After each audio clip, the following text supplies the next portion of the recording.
conhecer. Eu comecei falando um pouquinho, mas é bom você estar aqui junto comigo. O Ricardo Rocha, gente, para quem não conhece, ele é um professor de finanças do INSPER, ele é um educador há muito tempo já, se eu não me engano, há quase 20 anos, né, Ricardo? 22. Que você... 22 anos. Ele faz um trabalho incrível, não só com os alunos dele na graduação e pós-graduação, mas ele também tem os trabalhos dele pessoais de levar a educação financeira para vários ambientes diferentes, para vários públicos diferentes. Então ele tem essa paixão também por educação financeira e investimentos. Ele é um especialista na área e ele fez uma trilha muito legal com a gente falando de renda fixa. Tem muita gente que ainda tem certo preconceito com renda fixa ou não conhece muito sobre os vários tipos de produtos que existem em renda fixa. Então a gente escolheu alguns temas em conjunto para falar de alguns produtos. A gente falou sobre tesouro direto, a gente não, né, o Ricardo? Ele falou sobre tesouro direto, ele falou sobre poupança. Então a poupança não morreu, existem alguns casos de uso que a poupança realmente pode ser boa. Ele falou sobre fundo DI e ele falou sobre debêntures. Mas antes de começar, Ricardo, eu queria te fazer uma pergunta que eu acho que o pessoal deve te fazer com bastante frequência. O que te motiva a manter esse ritmo de falar sobre esse assunto de educação financeira nas várias áreas, né? Tanto na parte técnica, nos cursos que você dá e nas matérias que você leciona, quanto também para o público geral? Qual que é a sua maior motivação para fazer esse trabalho? Não, legal, obrigado aí pela oportunidade. Eu acho assim, né? O que as pessoas desejam? Se você for conversar com seus milhares de seguidores aí, eles vão querer dizer para você, eu quero ser feliz. É verdade, o ser humano nasceu para ser feliz e não gosta muito de trabalhar se pudesse, né? Se pudesse. Então, o que a gente nota hoje?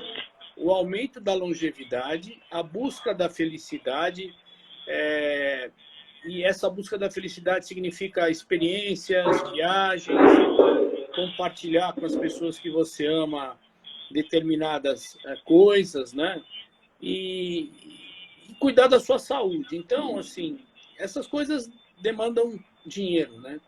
Então, a felicidade é uma jornada ao longo da vida, que a gente não sabe quanto tempo dura, né? E tem uma frase aí adaptada, que eu adaptei de um livro que se chama A Cabala do Dinheiro, que é: a distância do bolso para o coração é curta. Então tem que ter nobreza no uso do dinheiro. Nem perdulário, nem sovina, né? Então, o que a gente percebe? Que onde é que os países, as pessoas e as empresas têm problema? Na gestão financeira, né? Isso é comum, né? Países têm problema com endividamento excessivo, empresas têm problema, pessoas têm problema. Então, a ideia é que a gente motive a discussão e mostre para as pessoas que a jornada delas é longa e que elas devem fazer dívidas com inteligência, dívidas que ajudem a construir algum patrimônio e se planejarem, cuidarem da saúde e guardarem dinheiro. Com isso, elas vão poder...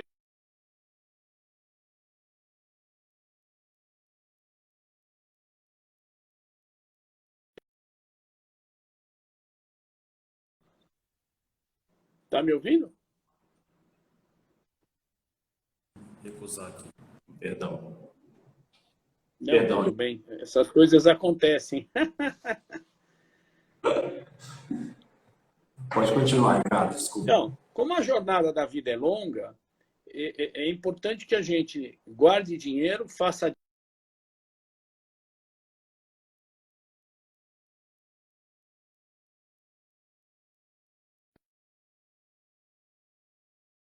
não priorizar a necessidade, a gente não realiza desejo. Esse é um ponto importante, né? E quantos anos esses jovens que estão aí acompanhando vocês, que têm 18, 19, 20 anos, vão viver? Talvez 100, 120. Então, você imagina mais 100 anos. Você tem que se planejar para que essa jornada longa seja uma jornada legal, né? Seja uma jornada bacana. O que alguns povos orientais, principalmente japoneses, por exemplo, eles, agora com o celular, né? Antes era com as máquinas fotográficas, estavam sempre viajando e felizes, porque eles pouparam, se programaram, guardaram dinheiro, fizeram um esforço quando a força física era maior, e agora eles aproveitam a vida, né? Então, a gente tem sempre essa questão, né? O planejamento financeiro ajuda na realização dos sonhos, ajuda você não entrar em dívidas desnecessárias e você sempre poder cumprir com o seu orçamento e com as suas obrigações.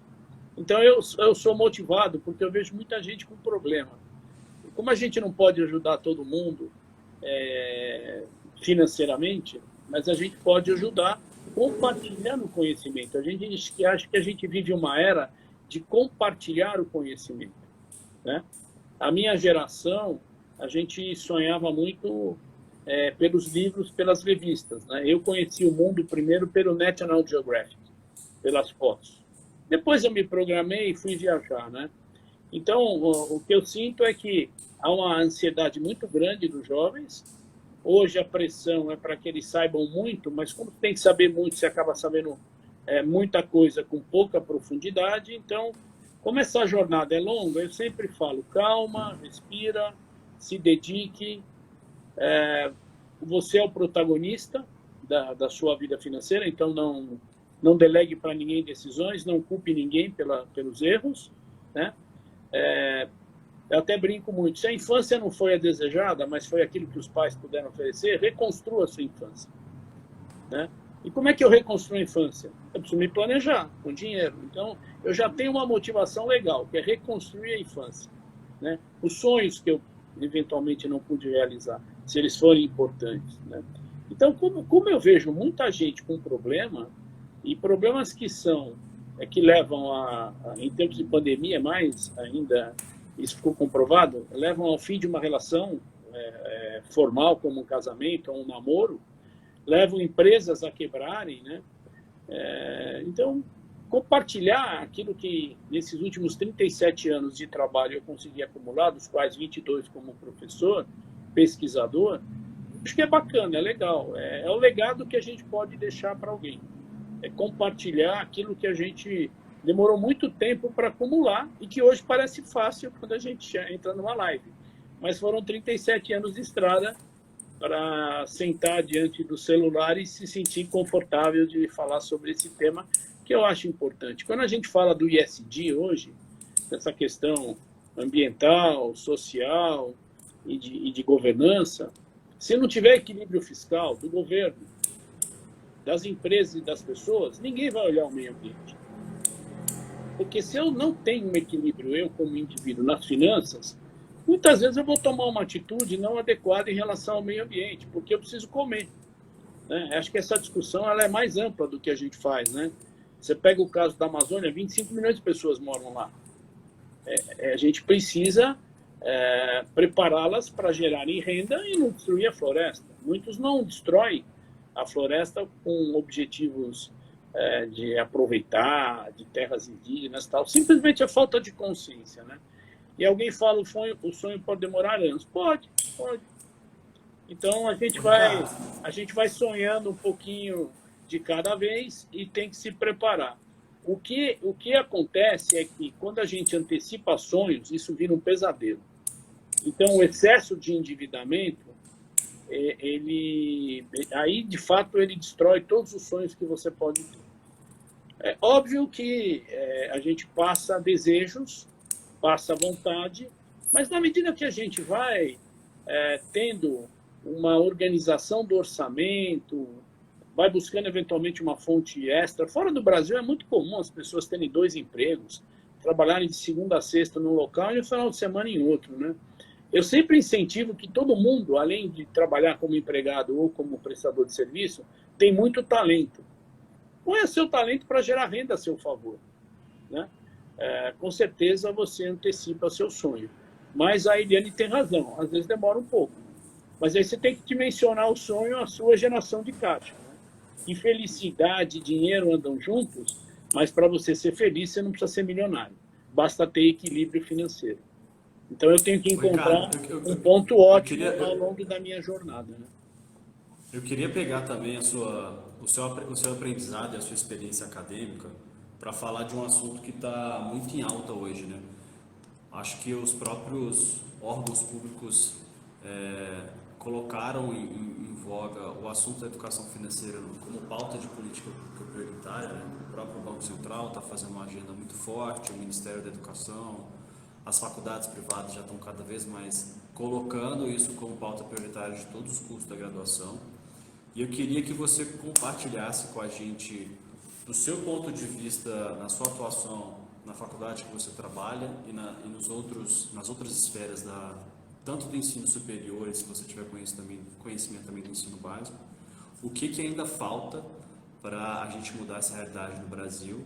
E será que as atitudes que os entes privados, os entes públicos estão fazendo é suficiente para a gente resolver esse problema no curto prazo? Olha, educação nunca é suficiente, né? Mas aí a gente tem que entender que o Brasil ele tem uma destinação orçamentária muito interessante para a educação, não é pouco dinheiro, talvez ele seja mal utilizado, é uma outra discussão, né?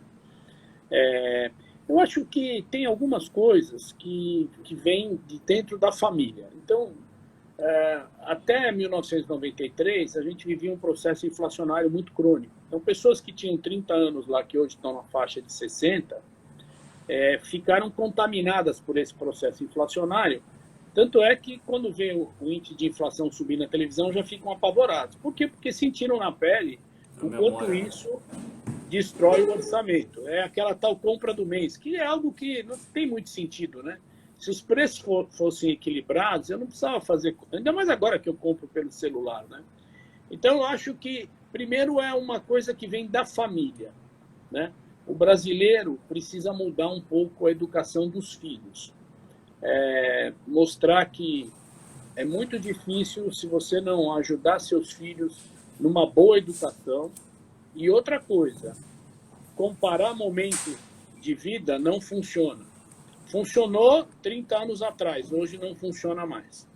Então, às vezes eu vou dar palestra, e outro dia um sujeito levantou a mão e falou: professor, isso é tudo muito bonito, mas eu quero que o meu filho, quando faça 15 anos, vá trabalhar e se vire como eu me virei. Falei, mas ele vai fazer o quê hoje em dia? Né? Não há estímulo para o jovem aprendiz no Brasil, pelo contrário, né?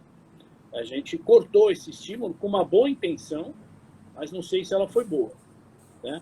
Se você vai na Europa, pega um país como a Holanda, por exemplo, política pública na Holanda é incentivar o adolescente a trabalhar nas férias. Como eles têm aquelas férias de verão de 3 meses, você trabalha 45 dias e depois você pega e vai fazer um mochilão para a Europa.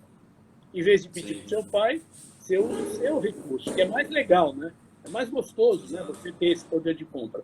Então, acho que é um movimento. Estados Unidos também, né? Muito comum. Estados Unidos, o sujeito faz faculdade integral, de segunda a sexta, principalmente nas estaduais, que tem um benefício fiscal para os estudantes, né? Quem é daquele estado paga um pouco menos, mas paga.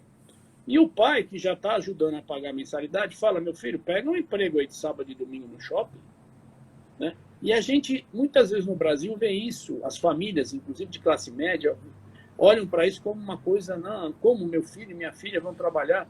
Isso é importante, porque desenvolve uma série de habilidades, de qualificações, as pessoas aprendem a lidar com frustrações delas e dos seus clientes, e amadurecem, e passam a valorizar o dinheiro, né? Quando o sujeito fica lá, um sábado, 8 horas em pé no shopping, mais um domingo, para ganhar, sei lá, 150, 200 reais, ele fala: cara, olha, não posso gastar o dinheiro de qualquer maneira. Então, tem que educar os filhos. Se puder deixar algo além da educação, também ajuda. Também ajuda. É como se fosse uma catapulta, sabe? Você tem que empurrar a geração para frente, desde que ela tenha consciência que ela está recebendo um legado educacional e financeiro, e ela vai tentar aumentar. E aí você tem exemplos, né? O americano, como a universidade é paga, ele guarda dinheiro para pagar a universidade para o filho. Mas ele paga para o filho, na grande maioria dos casos. O francês compra 2 imóveis, porque um ele vai morar, quando ele se aposenta ele aluga outro, e ao morrer, se ele tem 2 filhos, ele deixa um imóvel para cada filho. Mas sempre trabalhando consciência, né? Então, acho que... E como nós somos um país onde aqui... Agora o clima está meio maluco, mas como o frio não é muito intenso na grande maioria do país, parece que tudo fica fácil no final de semana, tomando um chopinho com os amigos, se resolve. Então, acho que o brasileiro precisa ter metas de crescimento pessoal e inclusive, metas financeiras. Né? Muita gente me pergunta assim, meu filho quer fazer tal coisa e eu não posso pagar uma escola como o INSPER. E eu também não posso ter bolsa, porque eu estou na renda ali no meio. Né? Então, ele faz essa ou aquela, eu falo, olha, se ele está trabalhando, é melhor, em vez de ele gastar dinheiro com 5 celulares, 15 computadores, melhor ele juntar uma grana e fazer uma faculdade melhor. Né? Então, a gente tem um estímulo muito forte ao consumo no Brasil. Muito forte. Tanto é que tem mais celular do que brasileiro. Por um lado, você tem um acesso quase que universal. Por outro lado, precisa verificar se eu estou usando o acesso que eu tenho para melhorar a minha qualificação, meu aprendizado, né? E reverter isso em renda. Isso que é importante, né? Por que o americano vai lá na loja, compra as coisas e monta o móvel dele? E por que a gente aqui não faz isso? Porque o cara lá quer economizar 25%, 20%. Né? Então, são culturas. E cultura você não muda da hora para outra. É um processo. Primeiro veio o real, estabilizou a moeda. Agora a gente, já de alguns anos, está se internacionalizando. Agora a gente está se digitalizando e tem que tomar um cuidado nesse processo, porque o dinheiro vai chegar digital, a oferta de crédito vai chegar e eu tenho que preservar o meu crédito para o momento que ele for importante. E deixa algum desejo lá para frente. Né? E aí volto a dizer, nem sovina, nem perdulário. O equilíbrio é a palavra-chave. Né? Ricardo, eu acho que você fala num ponto importante, talvez até uma discussão macroeconômica, mas é muito fácil a gente fazer analogia com a nossa vida pessoal. O brasileiro e o Brasil em geral, né, as famílias brasileiras têm uma taxa de poupança muito baixa quando a gente olha os mercados desenvolvidos. Né?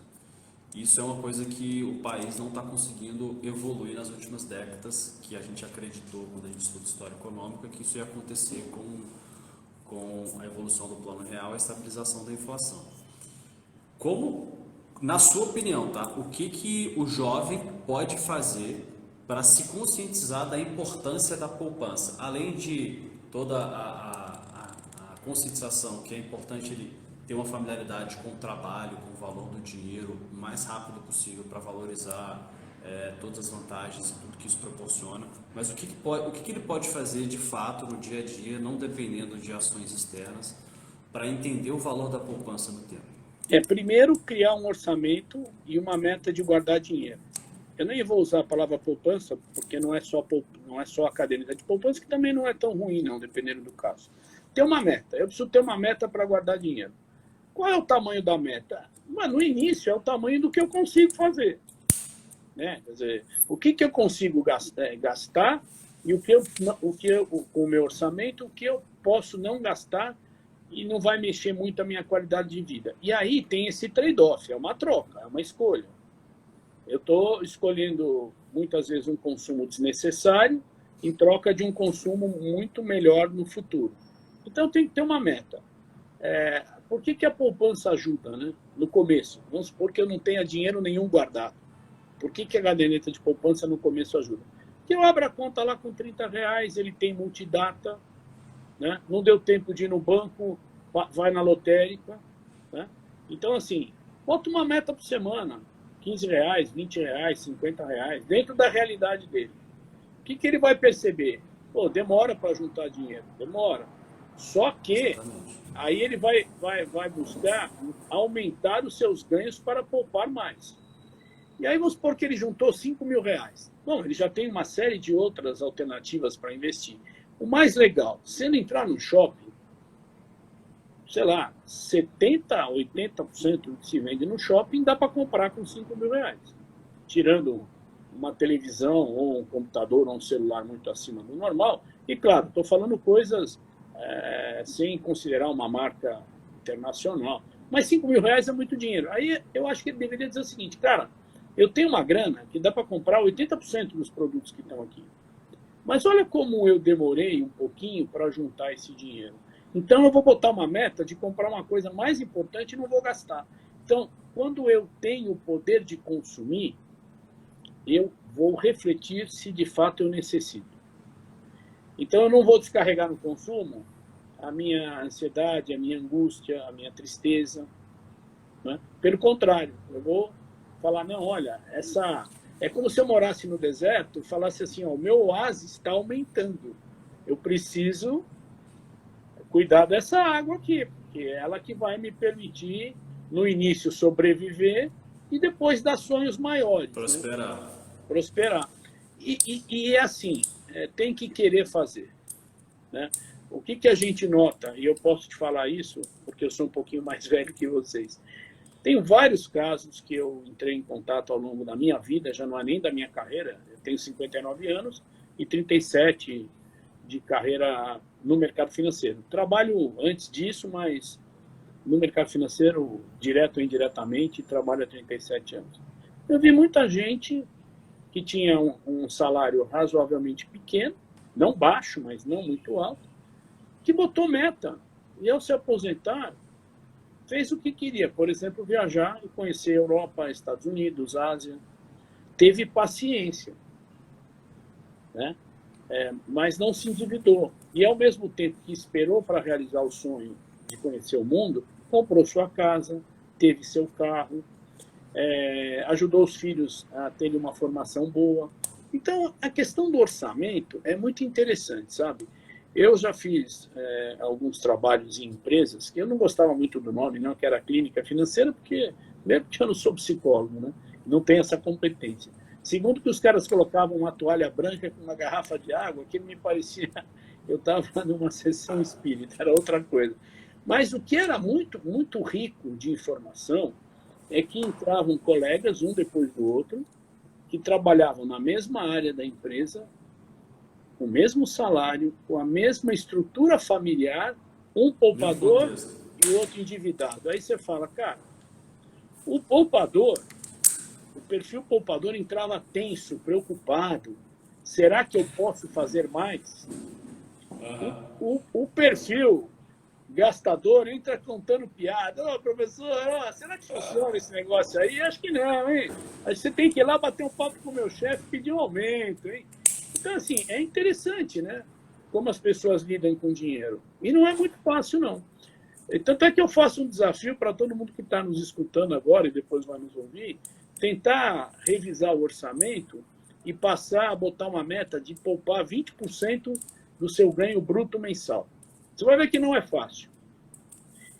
Por quê? Você vai ter que pegar o ganho bruto, tirar os 20%, aí você nunca ganha aquele valor, você tem os descontos, né? Só que aí você vai aprender a viver com orçamento. Então, imagina alguém que ganha 5 mil reais, só para fazer uma conta de cabeça aqui. 20% é 1.000. Só que os 5 não entram na conta dele. Sei lá, entra 3.900. Tirou os 1.000, sobrou 2.900. Agora ele tem que viver com os 2.900. Sem usar cheque especial. Exatamente. Então, você precisa... Se 20 é muito, 15. Se 15 é muito, 10. E muitas vezes, quem é seletista, nem todo mundo pode colocar nessa conta para poupar mais para os 20, os 8 do FGTS. Que a gente esquece que alguém poupa por nós. Por isso que eu falo, toda vez que o governo deixa resgatar a INSS, veja se você precisa. Se não precisa, deixa lá. Ah, mas rende pouco. Você tem certeza que você vai resgatar e aplicar em algo que rende mais? Se não, deixa lá, como se fosse uma reserva para o futuro, né? Mas você tem que ter esse número, pelo menos 10%, porque aí vai te obrigar a olhar o orçamento e falar, cara, eu tenho uma assinatura bacana aqui, de uma revista, de um jornal digital, mas eu estou com 3. Eu estou lendo as 3? Não. Então corta 2. E faz um rodízio. No outro ano, troca. Né? Mas, assim, às vezes parece pouco, mas é R$19 ali, 22 ali, deu 100 pratos. Acumula isso em 1 ano, 2 anos, 3 anos. E eu acho que o investimento, essa característica que você está falando da importância de se poupar e saber trabalhar o orçamento, que é um trabalho de formiguinha, né? É a mesma coisa que a gente fala com o investimento, que é o segundo passo do orçamento Sim. organizado, né? E uma coisa que eu percebo muito aqui, pelo menos nos últimos anos, para os investidores novos, é essa ansiedade, né? Às vezes a pessoa não tem um orçamento equilibrado ainda, está começando aquela aquela vida de independência, começar a formar patrimônio, não tem uma experiência com investimentos ainda, não perdeu dinheiro, não tem um histórico, né? Não passou por situações diferentes, não tem o autoconhecimento do seu perfil de investidor e ela já quer ir para o extremo, né?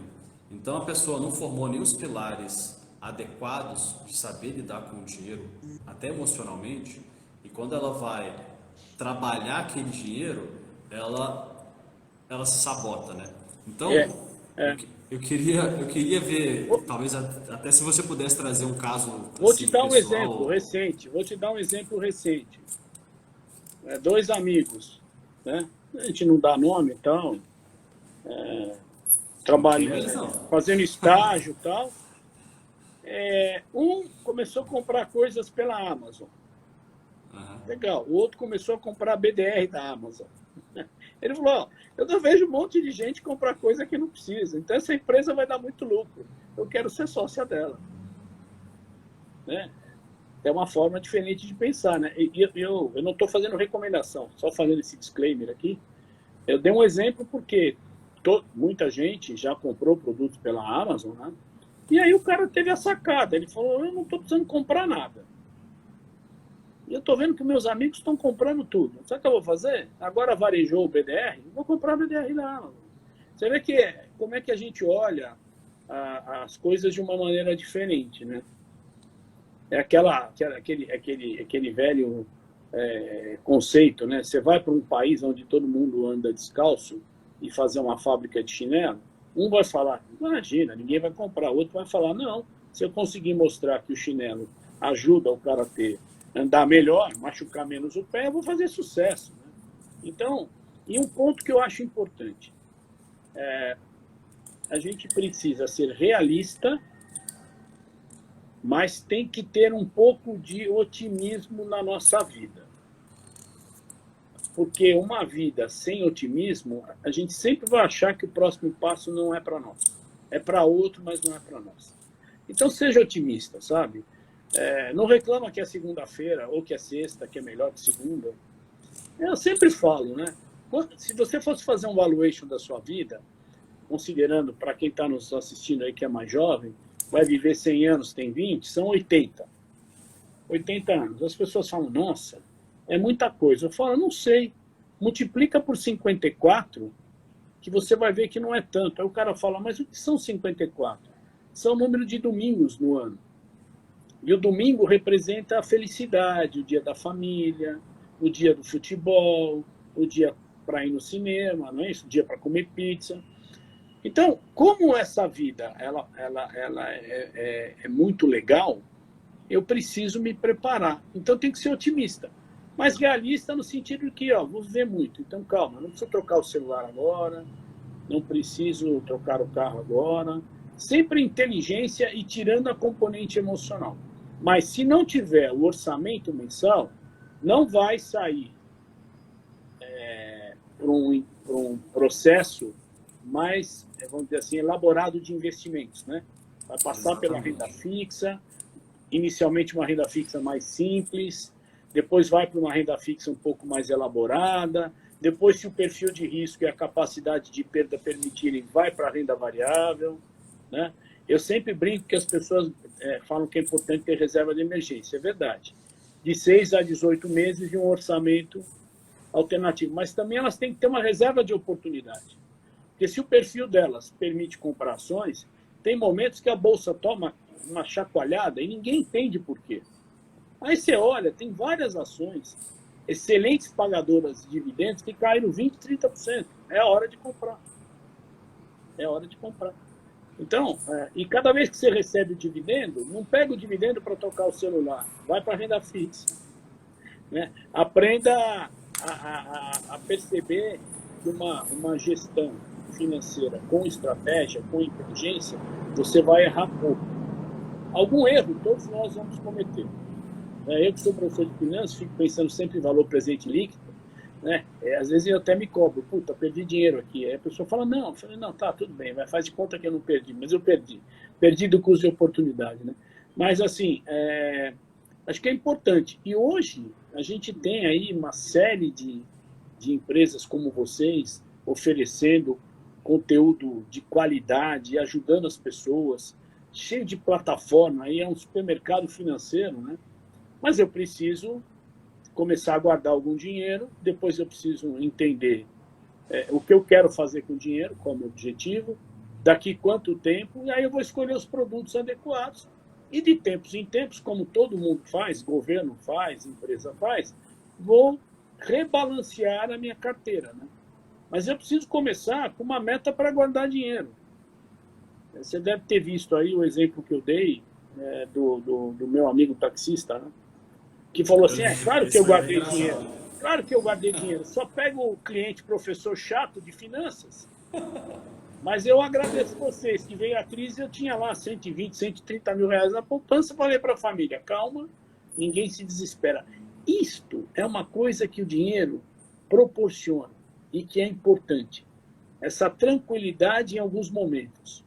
Pode ser uma crise, pode ser uma situação de uma doença, pode ser uma oportunidade para mandar um filho para o exterior. Eu estou vendo o Nicolas Falco aqui, mandando um abraço para ele, a Aline Paz, pessoal todo aí que me segue aí nas redes sociais. Tá vendo? Ó, já estão atrás de mim aqui, hein? O que você está me falando me lembrou uma coisa muito, muito interessante, que às vezes as pessoas podem usar para simplificar, né? Acho que tudo nasce com um hábito, né? O orçamento ele só se equilibra depois que a pessoa tem um hábito de seguir o orçamento. Começar a investir também é um hábito, de se fazer um investimento recorrente, de se planejar as metas. E aí quando a gente vai para o próximo nível, né, que é montar uma carteira de investimentos, ter uma carteira de investimento também exige um hábito de você revisitar ela com gatilhos específicos, de saber quando entrar, quando sair, seguindo uma metodologia. E aí eu queria fazer o gancho com os temas dos vídeos que você preparou, né? Você falou um pouquinho de debênture, você falou um pouco de fundo DI, e às vezes essa sopa de letrinhas para quem está começando pela primeira vez pode ser um pouco confuso. E aí eu queria te provocar e talvez pegar um pouco da sua experiência, do seu aprendizado, do seu conhecimento, como que o jovem torna o investimento um hábito e como é que ele torna esse hábito cada vez mais complexo ou cada vez mais profundo para ele ir subindo de nível ao longo do tempo. Que dica que você pode dar para ele? Então vamos lá. A gente já passou da consciência, eu sou o protagonista da minha vida financeira, não vou delegar para ninguém, o advisor vai me ajudar, a responsabilidade é minha. O passado ficou para trás, vou construir o futuro. Mas eu não posso ficar só nessa consciência, aí eu vou me organizar, orçamento. Faz um levantamento e vê onde é que você consegue começar a guardar dinheiro ou vai buscar outras fontes de trabalho. Começa com coisas mais simples para dar tempo de você aprendendo as outras formas de guardar dinheiro. Porque é importante que o investidor não diga assim, esse produto aí eu perdi dinheiro, também é muito confuso. Não, ninguém mandou você comprar, né? Então, a gente precisa estudar os produtos. E uma coisa importante, não pode ter vergonha de perguntar. Não entendeu? Não entendeu. Né? Se a gente imaginar... Aposto que você deve falar isso direto para os seus alunos. Eu falo. Tanto é que eu me incomodo muito a aula que não tem dúvida. A aula que não tem dúvida, ou eu estou dando... Ou a minha aula está muito ruim, ninguém está afim de me escutar, ou o grupo não entende nada, e aí eles deveriam ter feito outras matérias antes, né? Ou eles não deveriam estar na sala, porque eles já passaram por esse processo. Então, assim, a dúvida constrói o conhecimento, porque, na verdade, numa relação, é muito mais aprendizado do que ensino. Sim. Os professores, ou as pessoas, os analistas, os agentes autônomos, os especialistas, todos, vão ajudar o investidor a solidificar o conhecimento dele, tirando dúvidas.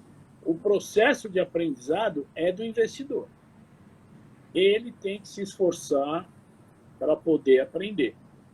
Não dá para tomar decisão por terceiros. Então, por isso que eu falo que é muito mais aprendizado do que ensino, né? Se ensino funcionasse, a gente... o meu livro aqui, ou os meus livros, tinham vendido 100 milhões de cópias, porque está tudo lá, um monte de gente super bacana que escreveu de um jeito super didático, Mas alguém precisa ler, né? Trazer para o interior da mente aquilo e tomar as decisões. E não é tão simples. E como o hábito faz o monge, como você disse, essa jornada tem que começar. Mesmo que eu esteja guardando R$ 50 na poupança, eu já posso estar tentando entender o que é o Tesouro Direto, que talvez fosse a minha próxima etapa. Eu já poderia estar tentando entender o que é um fundo de investimento, que custos que ele tem, o que ele difere, qual seria a vantagem de tirar da poupança e ir para um fundo, né? Comprar fundo imobiliário porque alguém disse que ganhou dinheiro não é legal, mas comprar fundo imobiliário, se eu estudar direitinho as oportunidades, pode ser muito bom. Então é um processo, e é um processo legal, porque não acaba, porque os produtos eles têm um impacto muito grande em função da macroeconomia atual e do momento político, local e internacional. Então eu sempre falo que, às vezes, mesmo quem lê os jornais de forma digital, não adianta ler as principais notícias. Tem que ler o que está dentro do jornal. É aquilo que vai te dar subsídio para tomar decisão. Porque o que está na capa, você já deve ter escutado no telejornal da 1h da manhã, você já sabe. Você já viu aqui na internet, no Instagram, no LinkedIn, entendeu? No WhatsApp alguém já te mandou. E esse processo é contínuo. E aí eu aproveito a oportunidade de falar para a gente tão legal aí, e até mostrando que o trabalho de vocês é muito bacana. Precisamos ler mais. Tem muita gente estudando e lendo pouco, tá? Quer dizer, o que é o cara está estudando? Ele se matricula num monte de curso, não faz nada, não presta atenção, porque ele fica lá no online, no computador e com a TV ligada, né? Então ele precisa ler mais. Uma dica: pega um livro de economia, de finanças, que você consiga entender, né? Obviamente. E bota uma meta. Eu tenho que ler 10 páginas por dia. Isso aqui vai me ajudar a refletir, né? E hoje e é uma coisa que às vezes eu, como professor de finanças, fico tentando entender, não consigo, né? Você vai nesses sebos eletrônicos, você tem excelentes livros. Se você for comprar um novo, está R$ 120, lá está por 12. Eu falo, cara, alguém vai vender um livro para ganhar R$ 12? Era melhor ele doar para um jovem, né? Olha, lê isso aqui, depois você me fala o que você achou, e quando você acabar, me devolve que eu vou emprestar para outra pessoa. Então, um ponto importante que o brasileiro peca, inclusive em relação à América do Sul, em relação principalmente aos argentinos e uruguaios: pouca leitura. É muito visual, pouco reflexivo. Quem lê pouco não sabe escrever. Quem não sabe escrever, porque lê pouco, não sabe tomar decisão. E aí, quando vem aqueles comerciais super bacanas, aqueles vídeos publicitários super legais, o cara sai detonando o cartão de crédito dele e fala: ano que vem eu começo de novo. Um outro ponto importante, para quem já declara imposto de renda, eu sempre falo que o IR é o seu balanço pessoal. Então, a partir de um certo momento, compara um ano com o outro, veja quanto você ganhou, veja quanto você guardou e tente pensar por que você não guardou mais. Porque muita gente me fala assim: eu não gosto de fazer isso, porque quando eu faço isso, eu vejo que eu não ganhei tão pouco quanto eu acho. Pois é, porque você tem que pensar no horizonte de ano. Tanto é que eu fico muito incomodado com a molecada, que a gente às vezes faz um coaching, né? E aí eu falo para o cara assim: tudo bem, já que eu estou fazendo, não estou te cobrando, mas vamos lá. Se você não quiser falar, você não fala. Quanto você ganha? Ou quanto você paga por... Aí o cara fala assim: eu ganho tanto. Eu falo: eu não quero saber por mês, quero saber quanto você ganha por ano. Você tem que mudar essa cabeça. Quanto eu ganho por ano? 10% do que eu ganho por ano é uma bela grana. Então você gera uma motivação adicional, né? Então a gente precisa começar a mudar um pouco, né? E tá cheio de bom exemplo. Tem muito bom exemplo, né? Então a gente tem que pegar nos bons exemplos. Eu queria fazer uma reflexão, não é uma crítica, tá? Eu acho que é uma opinião que pode ser construída e agregar valor no que você falou. O papel da tecnologia, né? Então, sim, ajuda muito. Nova, a geração Z, que a gente fala, né? Os jovens novos que estão aí com até 30 anos, eles estão muito acostumados com a velocidade, né? Eu quero aprender muito rápido, eu quero trabalhar muito rápido, eu quero ganhar dinheiro muito rápido, eu quero subir muito rápido, eu quero conquistar. Tudo tem que ser rápido, tudo tem que ser instantâneo. E isso aí tem um pouco a ver com essa certa preguiça em aprender e fazer um trabalho de estudar os livros, ir a fundo, conhecer os expoentes, aprofundar e mergulhar de cabeça para realmente ter esse conteúdo. Quando a gente fala de investimentos, eu estou vendo uma mudança enorme, principalmente nos últimos 5, 10 anos, na forma de se investir, né? Como é que isso mudou a realidade, democratizou os investimentos e mudou principalmente a história aqui do Brasil nos últimos 5, 6 anos, a quantidade de novos investidores. Você ainda acha que com essa quantidade de inovações, por exemplo, a gente está fazendo um trabalho também de inovação nesse sentido, né? Lançando fundos a partir de R$100, que qualquer pessoa pode começar a investir, isso vai facilitar as pessoas acumularem mais dinheiro ou vai deixar elas mais preguiçosas porque elas vão ter menos incentivos em buscar o conhecimento? Eu acho que facilita para quem conseguiu entender que é o protagonista da sua vida financeira. Facilita. Porque você hoje tem tutoriais, você tem cursos legais. O problema é que você tem muita coisa. Então você fica que nem uma criança, né, de 5, 6 anos que fica olhando lá já o computador, o celular e vendo desenho animado e ela acaba não prestando atenção em nada, né? Então a gente precisa ter a consciência que num dado momento eu preciso parar e dar foco em alguma coisa. E o digital me ajuda, porque muitas vezes eu acesso uma plataforma que tem um tutorial, tem um curso, eu estava cansado, fiz metade do curso, no dia seguinte eu vou lá e faço de novo. Então, mas eu tenho que fazer. O fato de estar disponível muitas vezes leva à ilusão que eu não tenho esforço. E não é verdade. Não é verdade. Eu preciso fazer meu esforço. E um ponto importante. A Amazon nos Estados Unidos, já que a gente está falando dela, está voltando com livrarias físicas. Por que razão? Porque o e-book não é uma realidade. Eu tenho e-book aí de investimentos, mas parece, eu não sei se ficou tão fácil que o cara não... Ele acha que está lá...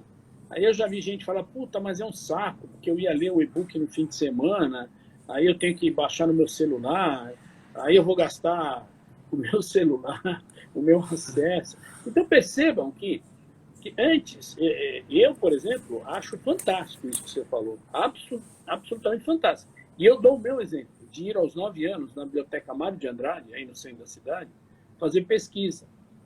Porque na minha casa tinha a Barça, que outro dia eu fiquei com a Barça, eu estava dando uma olhada, cara. Tem muita gente que te garante, se for ler uma Barça hoje, não entende o que está escrito lá. E na época a gente achava aquilo o mínimo, era o básico. E aí, para fazer um trabalho com 9 anos, meu pai e minha mãe falavam, não, pega a sua avó, vai lá na Mário de Andrade. E aí a gente ia na biblioteca, aquele silêncio, ficava com o coração aflito para saber se o livro estava disponível, não podia levar para casa, então você tinha que ler e fazer uma síntese. Cara, eu não sou favorável a voltar a esse tempo, porque hoje a gente faz isso instantaneamente. Mas vou te dizer uma coisa, vários lugares que eu dou aula, e que já dei, hoje eu estou só no USP, quando você vai orientar um cara no TCC, o cara fala, ai, professor, eu não achei. Eu falo, cara, tá aqui, ó, dei 3 cliques e mandei pro cara. Então, assim, a facilidade, mas tem tanta plataforma, tanta coisa para acessar, que parece que as pessoas estão com preguiça mental, né? Quer dizer, o fato do arquivo estar em PDF e eu acessar pelo Google não quer dizer que eu não tenha que ler, né? E se é um vídeo, eu tenho que assistir o vídeo e anotar as minhas dúvidas. O meu esforço não mudou. E o aprendizado cada um tem o seu. A gente trabalha muito, quando vai montar um curso, a gente usa técnicas. Vai montar um curso EAD, a gente usa técnicas. Claro, ó, você está falando do Black Friday, estou recebendo aqui 70%, um monte de coisinha no celular aqui. Os caras querem que eu compre, mas eu não vou comprar. Não. Mas, então, assim, você tem que ter técnica de aprendizado, né? E não é possível, se você já saiu da poupança, se você já está no Tesouro Direto, significa que você já está entendendo o funcionamento dos instrumentos. Aí você vai buscar o que é uma debenture, o que é um fundo de debenture, o que é um LCI, o que é o LCA. O Samir está dizendo aqui que prefere livros físicos. Eu também, mas aceito os que gostam do livro digital, desde que façam a leitura. Né? O cara tem o Kindle, ele sabe usar, legal, mas tem que ler. Tem que ler. Né? Por isso que eu falo que muitas vezes o cara fala, professor, o que eu faço? Eu falo, cara, você já fez tanto curso esse ano, para um pouco, vai ler um pouco, ou vai fazer um vídeo. Né? Quando eu falo ler, vai se informar melhor do que ter que fazer um novo curso, porque se começa a fazer um novo curso, você fala, puta, mas é legal, mas tem trabalho, tem prova, o professor é chato. Né? O cara devia estar buscando o contrário, né? Pô, que legal que eu posso pagar esse programa aqui, que é bacana, que eu vou aprender, eu vou me qualificar, né? Então, acho que assim, a gente tem que buscar o conhecimento como algo importante. E como é que faz? Começando, né? É que nem o cara falar, sonhei que eu vou fazer o caminho de Santiago de Compostela, o caminho francês, 700 e tantos quilômetros.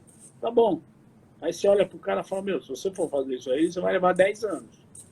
Então você vai dar uma volta no quarteirão, depois 2 voltas no quarteirão, depois você vai Não andar... vai correr a maratona depois de ficar 4 anos sem fazer exercício. Né? Então, é um processo. E todo processo de crescimento, mesmo intelectual, todo crescimento é dolorido. Sim. Adolescente sabe bem o que é isso. Na minha época, se eu fosse dormir depois do almoço, meu pai falava que eu era preguiçoso. Hoje os pediatras falam, adolescente tem que dormir, porque está bombardeado de hormônio, e quanto mais ele dorme, mais ele cresce. Né? Você vê que as coisas vão mudando, né? Então, tudo na vida tem um custo, um esforço. Eu posso olhar como um sacrifício ou como um sacro ofício, como Como algo um investimento. divino que vai me permitir chegar para o meu advisor e fazer a pergunta. E aí eu te falo, nesses anos todos, você vê a renda fixa, né? Eu até brinco muito com exemplo de renda fixa, eu dou aula de renda fixa. Falo, cara, ó, ainda bem que eu mantenho os exemplos antigos, né? Eu atualizo também, porque o juro vai e volta, né? O juro vai e volta, é muito engraçado, já estão falando em 12 aí. Então, De assim, 3 em 3 anos a gente vê as curvas voltando, né? Então, o material que exatamente. você usou Por atrás, quê? você não precisa escrever de novo. Porque se a gente voltar para o início da nossa conversa, porque o Brasil é um país que não consegue equilíbrio fiscal. É que nem aquele indivíduo que ganha bem, o cara ganha bem, você vai olhar, o cara ganha. Eu conheço vários caras, ganham 500, 700, 1 milhão por ano, capacidade de poupança baixíssima. 5 carros em casa, 3 viagens por ano para todo mundo, só viagem de executiva. Você fala, cara, E no mercado financeiro tá cheio de gente assim. tá em Por tudo que é incrível que lugar. No pareça. mercado financeiro tem. E, e aí é uma questão muito mais emocional, né? Que o cara deveria tratar, né? E aí é aquela coisa, né? Não baseie seu consumo pelo vizinho, ou pelo parente, ou pelo amigo. Cada um tem uma trajetória. Cada um tem uma Cara, trajetória.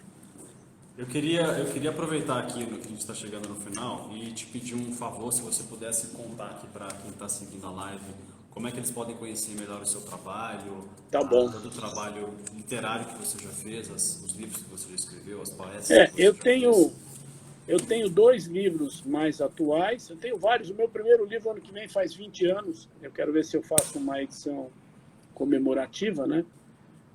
Que é o Esticando a Mesada. Eu já tive alunos de faculdade que chegaram para mim, ó, professor, meu pai, quando eu era criança, me deu seu livro, me dá um autógrafo. Então, legal, uma coisa que a gente fala, ó, eu plantei uma A sequoia, ela semente vai virou a crescer. árvore.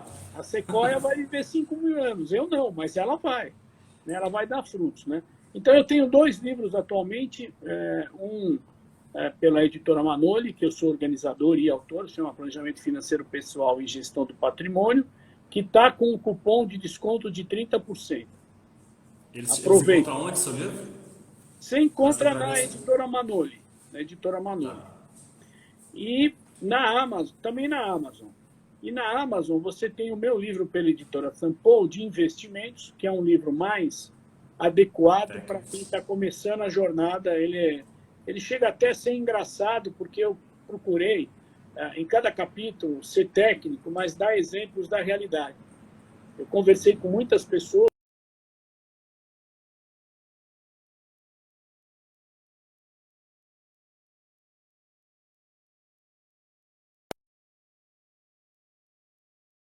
viagens todo final de semana em pequenos hotéis, dava para ele ficar 15 dias em Orlando, entendeu? Então, assim, esses 2 livros são os mais atuais e o Planejamento Financeiro da Manoli está com cupom de 30%. Eu acho que... Tem o meu Instagram, professor Ricardo Rocha, tem o meu LinkedIn, fico à disposição de todos que quiserem discutir o tema, levar o tema para... E deixar aqui também que a gente lá no INSPER, a gente tinha uma entidade estudantil chamada Bem Gasto, só que ela ficou tão grande que ela se tornou independente, né? E ela faz trabalhos aí, inclusive voluntários para comunidades mais simples. Se alguém depois quiser entrar em contato, é só me mandar aqui uma mensagem pelo Instagram ou, enfim, pelo LinkedIn, né? E eu sei que nas suas redes sociais você divulga muito os eventos que você participa também, né? Então quem quiser participar das lives, dos eventos virtuais que o Ricardo faz, eu só fiz, ficar de olho no feed dele. Eu fiz recentemente fazia 2 anos que eu não fazia uma aula presencial. Quer dizer, 2 anos não, porque ano passado eu dei algumas aulas presenciais, mas eu dei uma aula para 500 policiais militares do 28º Batalhão de Polícia Militar. É um trabalho muito legal que eles estão fazendo no 28º, que cuida de uma área muito importante em São Paulo, que é a Zona Leste. Então, são três bairros lá, que é Itaquera, Parque do Carmo, né? Guaianazes e Cidade de Tiradentes. Eles realizam um trabalho muito intenso e são muito bem vistos pela comunidade, né? E aí eu fui lá falar para eles, porque eles têm a estabilidade da aposentadoria, né? Mas eu disse para eles que ninguém pode depender do governo, seja no Brasil ou fora do Brasil. A gente tem que acreditar no governo e praticar o nosso voto, votando naquilo que a gente acredita que é o melhor e cobrar. Mas a gente precisa guardar dinheiro. E o mercado financeiro está aí cheio de produtos, cheio de oportunidades. É uma jornada longa e a gente precisa começar. Quanto mais eu demorar, menos eu vou aproveitar. Quanto mais rápido eu começar, mais tempo eu vou aproveitar. E, assim, aposentadoria não significa parar de trabalhar. Significa rever os conceitos. Trabalhar talvez um pouco menos. Hoje eu estava falando com um cara que falou, olha, o meu sonho eu estou conseguindo fazer, que eu fico 2 meses fora do Brasil, volto, trabalho 4. Aí eu fico 2 meses fora do Brasil, volto, trabalho 4. Mas trabalhou muito para isso, né? Abriu mão de muita coisa. Então, e se a gente pegar os exemplos dos empreendedores brasileiros de sucesso, todos eles trabalharam muito. Então, assim, põe uma meta toda semana, chegou na poupança com 3, 4, 5 mil, vai para o jogo direto, aí começa a ver os fundos, outros produtos, vai nas plataformas e use o crédito, que é importante, né? Quando for necessário, da maneira correta. E preserve o crédito, porque eu vou precisar dele. Então, nesse momento, eu preciso estar com ele lá à minha disposição. É isso aí, né? Gente. A gente teve uma aula aqui com o Ricardo Rocha. Eu queria deixar o convite também para vocês conhecerem a trilha dele. A gente acabou de subir na Open Door, chama Renda Fixa com Ricardo Rocha. Ele fala sobre poupança, sobre tesouro direto, sobre fundos DI, sobre debêntures.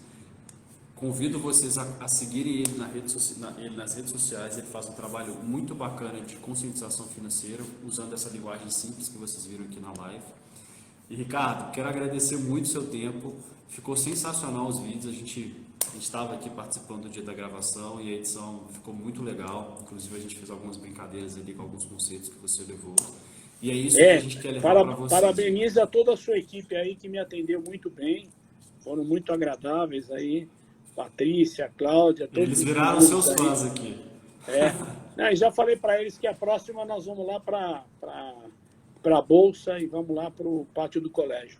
Vamos lá. Não, demais. Estou super animado para fazer isso aí. Gente, é isso aí. Provavelmente na semana que vem a gente vai ter uma próxima live com o pessoal da Vizir falando sobre renda variável. A gente vai contar alguns eventos históricos do mercado de ações. Em dezembro também a gente vai trazer alguns parceiros de tecnologia no mercado de investimentos e de serviços financeiros. Então, muito obrigado por vocês estarem prestigiando a gente. Toda semana a gente vai trazer uma autoridade da área. Hoje foi a vez do Ricardo Rocha. Por favor, visitem os livros dele, comprem né? Eu acho que a gente falou muito de tecnologia, mas vamos voltar para os livros e valorizar quem faz esse trabalho. E agradecer o Ricardo aqui pelo tempo que ele ficou com a gente. Conte comigo, em breve a gente retorna aí. Fechadíssimo, Ricardo. Forte abraço. Forte abraço. Tchau, tchau. Tchau.